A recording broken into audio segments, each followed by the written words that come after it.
Our next speaker has been a professional copywriter for over 30 years and has written hundreds of successful websites. Many of them are for coaches, speakers, and trainers. In this session, you are going to discover the top 10 mistakes that speakers make on their websites and the best ways to avoid them. Ladies and gentlemen, please give a big welcome to Jackie Barrie.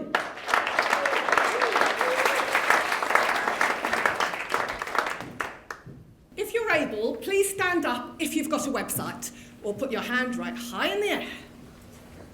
Stay standing if your website is devoted to your speaking and training. At this point, I should sit down, because my website's devoted to my copywriting, yet I do win speaking and training business from it. Stay standing if you've got analytics on that website. Stay standing if you've ever looked at those analytics. Stay standing if you've ever made a change as a result of looking at the analytics. In the last 3 months, 2 months, 1 month, last couple of weeks. Ooh, yesterday. Oh, it looks as though we have a winner or two winners, but you're going to have to share the prize. So clearly, I had a volunteer lined up to dish out the prize. Congratulations, because clearly there's no point in having analytics on your website if you don't look at them and you don't make a change as a result of what they show. The question I should really have asked is actually, stay standing if you've ever won a piece of business, speaking business, from your website. Because a lot of people imagine their website is this standalone piece of marketing and it's going to work magic all by itself. And that 7 million people will visit it on day one after it's launched. It doesn't work like that. Something has to happen before people land on your website, and you want something to happen after they've landed on it. So before they land on your website, they will have met you at a networking event perhaps and seen your business card and then typed in your URL. Or they might have done a search. Or they might have clicked on a Google ad or a Facebook ad. Or it might be as a result of your SEO. Or they've stumbled upon it in some way. Something has happened before they land on that page. And you want something to happen afterwards. Probably give you a call so you can have a conversation, start relationship building, ask them the questions about what they're looking for and work out whether or not you can help them. So the first and the biggest mistake that speakers make is fondly imagining that SEO has anything to do with it. And by that I mean us who are experts who speak, we will pretty much always get the most of our business from word of mouth, from referrals. And some pixels on the internet can't really compete with the personal relationships that you're going to make in an environment like this one. And when you get the know, like, trust and understanding going on your side, that website then acts as a credibility piece.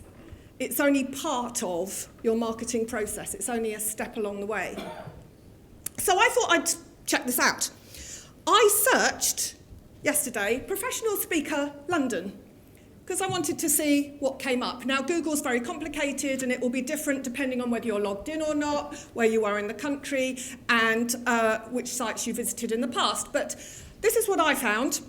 The top 2 results on Google are adverts. People have paid to appear in that spot. 8 out of 10 of the results on page 1 of Google are speaker bureaus. One of the results on page 1 of Google for a search of Professional Speaker London was PSA London. And the final result on that page was Celia Delaney. But then I thought, how many people are going to search Professional Speaker London? Is it even worth doing work and effort to be found for that search? So I searched Marketing Speaker UK. What I found, the top 10 results, page 1 of Google, they were all speaker bureaus. Of those, I clicked through to the London Speaker Bureau because I know some of us are listed on there. I know one of the directors, she's a great friend of mine. But of the top 10 results on London Speaker Bureau for a search of Marketing Speaker UK, none were PSA names I recognised. Now, I don't know everybody, but none were PSA names I recognised. 2 were famous people whose names I knew. There was Joe Malone, there was Tony Anderson, the big boss at EasyJet. So, famous people. Then I looked, okay, you want to be found by a search of your own name. So I searched the names of the top 5 results on London Speaker Bureau, and of them I found 1 had no website, no other trace apart from that listing. 3 only had social media results, so their Twitter, their LinkedIn, or their YouTube profiles were coming up, but not their own personal websites. Only 2 had their own website under their own name, and I thought, that's interesting. So if you want to be found, and you want to be found under a search of your own name or under a search of the desired keywords that you recognise that your potential clients are going to be searching for, there's a load of stuff that you need to do to make that happen. And being in PSA and being on the right speaker bureaus is possibly one of those things. So mistake number 9 in the rundown. If your site isn't mobile friendly, Google won't rank it if it's searched on a mobile device. Now you might find today more and more people are using iPads, iPhones and equivalent to do searches. You won't even appear in the list if your site isn't mobile friendly. So I've got some tools for you. And the first tool is this one. You can test for free by putting your web address into search.google.com/test mobile-friendly, or just type that. Put your URL in, and it will give you an instant result to say whether or not it works on a mobile device and what it looks like. If it doesn't work on a mobile device, it won't get ranked, so you might want to fix that. At number 8 of the mistakes that people make is having a site that even when people do find it, it's either out of date in that it's inelegant, it's not nice clear text on a nice white background with nice clean fonts, but also that the latest blog post was 6 years ago. If that is the case with you, but if your content is evergreen, meaning that it doesn't matter what the date is, it's not that it's topical, then just get a WordPress add-in that takes the dates off the blog posts, and then no one's going to know that the last thing you updated was 6 years old. I've got a client I'm working with at the moment, it's not in the speaking sector, but his website has his Twitter feed and his LinkedIn feed that automatically populates his website. Those haven't been updated for months either. So it makes it look as though you're not in business if you're not keeping these things fresh. Another mistake that people make is making it hard to read. I was on the train into London to get here for today, and I noticed a whole load of new graffiti along the train tracks. And psychologically, when you know how to read, you no longer read words letter by letter. You no longer spell them out in bits. What you do is you read whole words all at the time, which means that when you're an adult who knows how to read, you can't not read. That's a deliberate double negative. You read it before you've even wanted to read it. And that took me a flashback to some graffiti that I saw on a train years ago, in the days when trains, each section of seats had a dividing panel behind them. And there was this big piece of graffiti. It said, "Rape her," and there was an arrow pointing at a seat. And it was a crowded train, and no one wanted to sit in that seat. We were all standing. Certainly no women wanted to sit in that seat, because before you wanted to, that thought was in your head. That thought was, who's sitting there, and what are people thinking about doing to the person that's sitting there? And some child probably thought it was funny to write that up on the wall of a train. And it's not funny, but the point is you can't not read it. Eventually some bloke huffed and puffed and he sat there, and the tension went away a bit. Note to self, take paint on trains and paint out things you don't like the look of. Anyway, so because people, because you need to make it easy for people to read, what you want is your font to be a nice, clear, contrasting colour, so maybe a dark grey or black against white. If it's not, you're breaking the Equality Act anyway, because people who are poorly sighted will be using a screen reader to look at your website, and their screen reader won't be able to make out the text if it's not got a clear contrast. You need the type size to be a reasonable size for people to read. And yes, I know people can zoom in and can control that on their own monitor, but why are you going to make it hard for them when you really want to make it easy for them? So the next thing is about making it easy to read. Psychologically speaking, a lot of people have headings in all capital letters, all uppercase. That's fine. But if you have a whole paragraph or a whole block of text in capital letters, it's hard to read, and let me explain why. When you know how to read, you read words not letter by letter, you read them by the shape of the word. So in capital letters, the shape of that word and every other word in capital letters is an oblong. But the shape of an upper and lowercase word, it goes up with the capital letter there, it goes down with a descender, there's another descender there, there's a dot on the I, the K has an ascender. So the shape of the word speaking in upper and lowercase is different from the shape of the word speaking in all caps. That is the reason why all caps is hard to read. It slows down comprehension. Why would you do that to people? You've probably got less than half a second for people to make a decision when they look at your webpage about whether they want to go forward and read your content and do what you want them to do. So it has to be really easy at a glance. That means you've got two audiences. You've got people who've already heard of you. You've got people who know what your name is. They've been referred to you. They've met you maybe, and they're checking you out. They want your website for your credibility, and they want your contact details. I don't know about you, but I use Google like an address book. I can't be bothered to go through a shoebox full of business cards if I'm looking up the contact details for someone I want to talk to. I'll just Google them. And the place people expect to see contact details is top right of the web page. It is quite common for the Contact Me link to be the last link in your main navigation, but even that is one extra click you're making people take to get through to your contact page so they can contact you. And one extra click is one more chance to lose them. So why wouldn't you put, if your main number one objective of your website is for people to get in touch so you can start the conversation, top right is the place they expect to see it. There is some study into what makes the best and the most effective call to action, and a button or a graphic gets more clicks than a text link. That's known. But I also looked at the wording on the button, which is critical. And here is some examples from different websites about how changing the wording changes the impact. So there was a real estate website.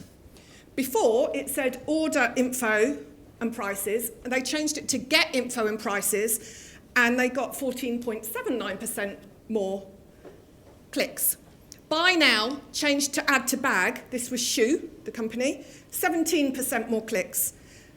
A hotel website, they had a button that said details of availability. When it changed to a little calendar and show availability, hotel details, map and prices, 45% more clicks in 10 days they got on that link. Changing sign up now on a fashion website to show me outfits I'll love, sign-ups went up 123.9%. And when Best Buy changed the button in 2009 in their purchase process for their products from checkout to continue, they made $300 million more sales. Now, what does that mean? What that means is people on their websites fondly imagine that someone's landed on their website and they're in a position to buy at that instant. They're not. It's only the step in the process to probably, in our case, have a phone call and initial discussion prior to putting a proposal together.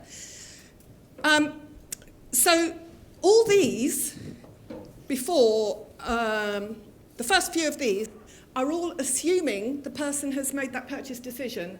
The ones that haven't, they don't want to commit too early. You will be losing them unless you have something softer in your call to action button that just tells them what the next step is that you want them to take.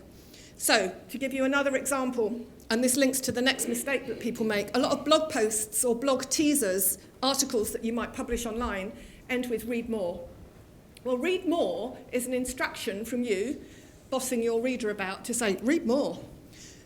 When you say continue reading, psychologically they think, oh, I've started, so I'll finish, and more people click it. I haven't got a number to put behind that evidence. But it's giving the power to your reader, and it's not bossing them around too much. And it's making the purchase decision, it's kicking it a little bit further down the line. So calls to action are critical. Next most common mistake is, and linked to this, writing from your point of view and not the point of view of the reader. This is you. And this is the message that you want to get across. This is your target audience. And your job with your web copy and all your marketing copy and all your communications, you're trying to get your message into the brain of your reader.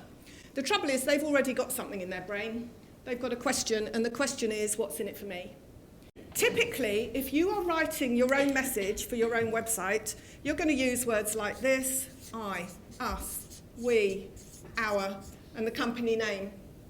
There are only 2 words that answer that question from the point of view of your reader. And that's you and your. There's only 1 word in the English language that's more powerful than the words you and your, and that's a person's own name. You know what it's like if you're at a party or in a coffee shop or a bar and you hear someone use your name at the far end of the room. Even if you're in deep conversation with somebody, it is prick up and you listen. Oh.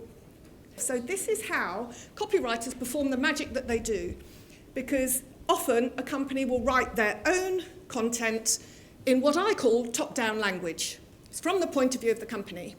And all the copywriter does is translate it into what I call bottom-up language, which is using the words you and your as much as possible. It is almost impossible to overuse the words you and your, unless you're saying you must do this and you must do that and you must do the other thing. Because the power sits with this person because they've got money in their pocket and you want them to give it to you in return for something of great value, of course, that they're going to appreciate forever. To tell you a story about point of view. Years ago, I used to order banners, large format printing from a printer, and they contacted me one day and they said, normally what I would do, I'd phone them up and I'd say, can I have a quote? I need a banner of this specification, this size, these colours, this. And they'd ring me back or they'd contact me 2 or 3 days later and say, here's your quote. Then one day they rang me up and they said, brilliant, we've got online quoting for you. So you don't have to wait 3 days for a quote anymore. You can just go on our website and it will give you a quote right there and then. Brilliant, I thought. And I went on the website and I saw it and they must have spent thousands on it. It was amazing. But the first thing I had to do was choose which printing press I wanted to put my banner on. As a user, I don't know which printing press I want. That's their job. I only know the size and the number of colours and the date that I need it delivered and what content's going to go on the banner. So they were completely top down in their whole concept of their web design. Now, you laugh because you think, that's obvious, that's silly. Coaches and consultants do this all the time. They've got a list of our services, and they expect the user to go through and say, yes, I want, meditation, followed by hypnotherapy, and then this. But really, that's not what they want at all. They don't want to choose their service. That's not the point of the website. They have a problem they want solved or a goal they want to achieve. So listing what you do as our services or we offer and then a whole load of bullet points isn't helping you because that's top down. All you need to do to translate that into bottom-up language is say you can choose or choose from, and that heads your list of bullet points as long as each bullet point answers so what, who cares, or which means that from the reader's point of view. So writing from the wrong point of view, classic mistake, easy to translate it when you know how. Social proof. Sometimes numbers speak louder than words. Hard it is for me as a copywriter to admit that. But sometimes the number of countries where you've spoken or the number of speeches you've given in a year or numbers at a glance are more compelling than words because we're all going to say, yay, I'm brilliant, but me. They know that. People are cynics, but they believe numbers more than they'll believe any kind of marketing puff. Client logos is another shortcut. Given that you've only got half a second to make that impact, company logos, if you have permission to use them from your clients, it's a shortcut that someone can say, oh, so-and-so spoken for the BBC. If they're good enough for the BBC, they're good enough for me. And that's the purpose of putting your client logos or your client list on your website. If you're selling products, you need reviews. You know on Amazon that you're going to look when you're buying a product about the star ratings that other people have given it before you decide whether or not it's a product you're going to invest in. Well, all our customers are thinking the same thing about us. If you're selling services, you need testimonials. And if you're selling yourself as an expert, as we all are, then you need recommendations on LinkedIn probably from other business people saying that your content is great or your delivery is wonderful or that you add amazing value or that you're easy to work with, all those good things. But fluffy testimonials, the kind of messages you sometimes get from clients that say, hey, you were great, thank you, they give you a warm, fuzzy feeling. They don't work from you from a marketing point of view.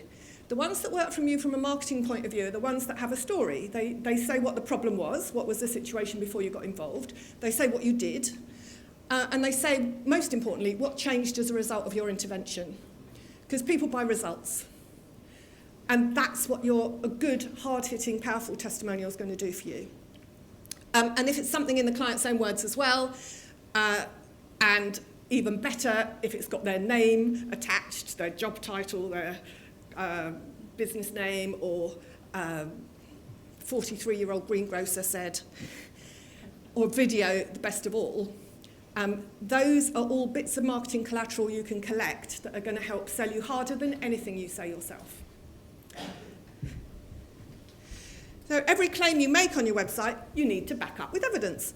The next most common mistake for speakers, trainers, presenters and facilitators is the power of video. We judge the internet by the moving image. It's hard to read on screen. It's why we still print out emails. The paperless office never happened. And so video is how you'll be judged. And if you're not already using it, start collecting it. But video of what people say about you is also worth having, as well as snippets of video of you doing your thing on stage and videos of the audience responding, because, again, that's what people buy. They're buying what the audience get out of your stuff, more than you doing your stuff in the spotlight. And again, picture yourself back in a coffee shop or in a bar, and you're in deep conversation with your very best friend in all the world. If the football is on in the corner on a telly screen, you cannot help your eye going to it, even if you hate football. Have you noticed that? That is the power of the moving image. And we know that people will click a video in a newsletter more than they'll click a text or an image link. We know people on Facebook will share video more than they'll share anything else. So video is people's expectation of an on-screen interaction. It's benchmarked against TV and cinema. And everyone's got their own video-making device in their pocket or in their handbag. There was research about queue jumping, about anger, to see if people jumped into a queue to use a photocopier. And the researchers, they first jumped into the queue and everyone else got angry. Second time, the researcher jumped into the queue and they said, please can I go first because I need to make some copies for the board of directors. And everyone said, yeah, fine, you go first. Third time, they jumped into the queue and they said, can I go first because I need to make some copies? Everyone went, yep, fine. Now, they didn't give a good reason. The word because was what made the difference. So giving a reason for every action you want people to take and everything you want them to do is the trigger that twists them from being disengaged from your content to being engaged with it. So if you're in a restaurant and the chef says, would you like the pie of the day? You're going to go yes or no. But if the chef says, would you like the pie of the day? It's a recipe from my grandmother and the rabbits were caught this morning, or the vegan equivalent, and it's all fresh and there's lovely herbs and whatever it might be, the studies will show more people will say yes, because you've given a reason. So the word because is critical, whether it's implied or whether it is overtly stated. That is why you need on your website a why me page, not an about me page. Pretty much all of us have a homepage. Pretty all of us have an about me, about us, meet the team. But what is in the mind of your reader when they're on your website? They already know they want a speaker. They already know who you are, or they wouldn't be on your website in the first place. What they want to know is why choose you and not somebody else. So why not have a page that's cool, why me? And then put the answer to that question on that page. And I know I've won business by doing that for myself, because people, when they ring me up, they say, I rang you because of whatever it was, and I know that's on my why me page. I don't know why more people don't do it. It seems common sense. It's simple. But common sense is uncommon, sadly. Number one mistake is making it hard for people to buy from you. You want a really easy customer journey. So think of about estate agents' websites. They've probably got 4 customers. They have got people who are selling a property. They've got people who are buying a property. You've got people who are renting, landlords who are renting out, landladies, and you've got people who want to be tenants. On an estate agent website, there are 4 clear routes for those people to make. Those people don't want the same information. The sellers, they just want a valuation. The buyers, they just want a property search for properties for sale. The landlords just want how to get their rooms filled with no empty spaces, and the tenants want to search rooms to rent. Estate agent websites send people off from the homepage in 4 different directions. We need to be doing the same thing with our different audiences, taking them as our starting point. So we might have a service offering that suits individuals and teams and organisational level. So send them down 3 different paths, because they will want 3 different kinds of information. We might have information for end clients and information for speaker bookers or event planners. Send them down different routes because they need different information and they won't read each other's information. So you've got to make it really clear at a glance. So, call to action. I'll ask you to stand up if, in the last half hour, you've heard anything useful that you didn't know before.